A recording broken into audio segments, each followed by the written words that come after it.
Hey everyone, the next couple of videos are going to be about how we can assemble the elements that we've worked on so far for this module into an advertisement.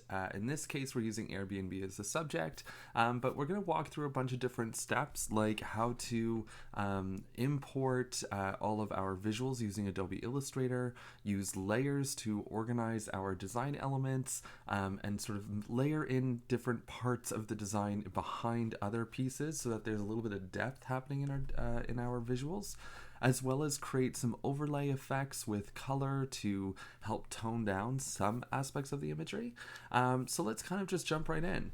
I have Adobe Illustrator open, and I've actually given everybody a file that we can use called Airbnb Transit Poster CMYK Working. If you go ahead and open that up, you will open up the transit shelter ad sort of format. Just give that a second to load up. Perfect. If you are working on your own ad at some point throughout this project and you want to use Adobe Illustrator, that's totally cool. We can just reference the project sheet to know what the dimensions are, and we can create a new document to do so. The document that you'll want to set up is going to be 5 inches by 7 inches. It's going to be a portrait orientation. You're going to want a 1/4 inch bleed, and then under advanced options, I want you to make sure that you're using CMYK color spaces for print, as well as a high pixel per inch value, so 300, since we are working on print. You could go ahead and hit create, and it would end up creating a document size that looks like this artboard here on the right. So let's kind of jump right in. I'm going to work on building the background of this document first. So I've already given you a couple of pieces that we can just slide on into place here for our project. And I'm going to open up the layers panel so that I can start creating some organization. If you do not have the layers panel open, you can always go to window and select layers. That will open up your layers panel. From here, I'm going to create 2 more layers. The second layer, I'm going to call this artwork. And the third layer, I'm going to call this text. Now, those are the 3 layer structures that I usually work with and I find is the most effective. Sometimes you might need to add an extra 1 or 2, depending on what it is that you're creating, but for now, those 3 layers are going to be fine. I'm going to make sure that I still have the background selected. So if we look at our sample, you can see that there's an image kind of ghosted in the background, and we're going to look at how to build that in this video. So let's go into Illustrator, and the first thing that I want to do is place the image that's going to sit in the background. So in this case, I'm going to go to File, Place, and I'm going to look for the City Street CMYK file that we have here. I'm going to go ahead and click Place, and now I want to click and drag out my file until it reaches the bottom of the bleed. So the bleed is this red rectangle that exists outside of the boundary of our actual live document, or the safe area, which is this black interior space. Whenever you're dealing with print, it's always important to make sure that your imagery extends to the bleed so that when and if it goes to print, it will appear correct. Now, what is it that I want to do next? I'm going to reorder the elements on my page. I'm going to click on this linked file under my layers panel, and I'm going to drag it below my path layer. This is because I want to create a clipping mask of my imagery. So in order to create this clipping mask, you could just click on both elements, right click, and hit clipping mask. Right before we do that though, I do want to create a copy of this shape because we're going to need it for the step after the clipping mask. So I'm going to select my sort of coral background color here.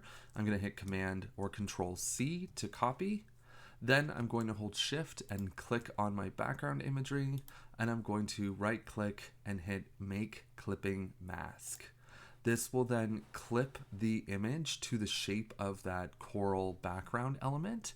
And now I need to paste that coral element back into my composition so that we have something to color our picture with. So I'm going to go up to Edit and then hit Paste in Place. That will put a copy of that coral element back in the exact same spot, so there's no shifting or any weirdness going on. Then I'm going to drag that shape underneath the clipping group in my layers panel.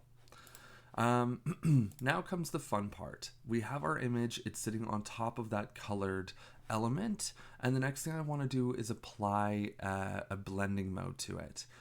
Blending modes can be found in Adobe Illustrator under the Appearance panel. So if you don't have the Appearance panel open, you can go up to Window and select Appearance. If you've played around with blending modes before in Photoshop, these are going to be pretty similar.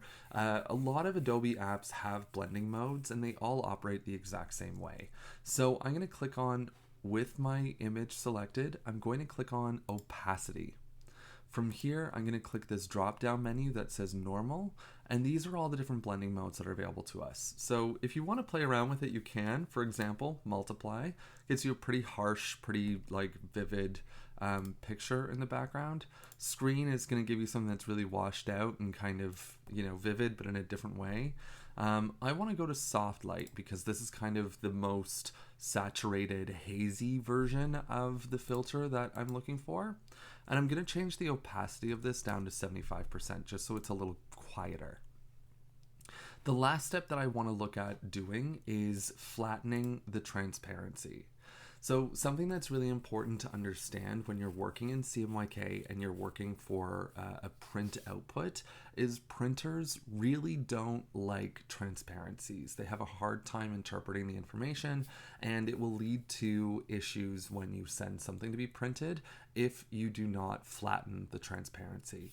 So this is a really crucial step that you have to remember to do if you decide to apply any sort of transparencies in your documents.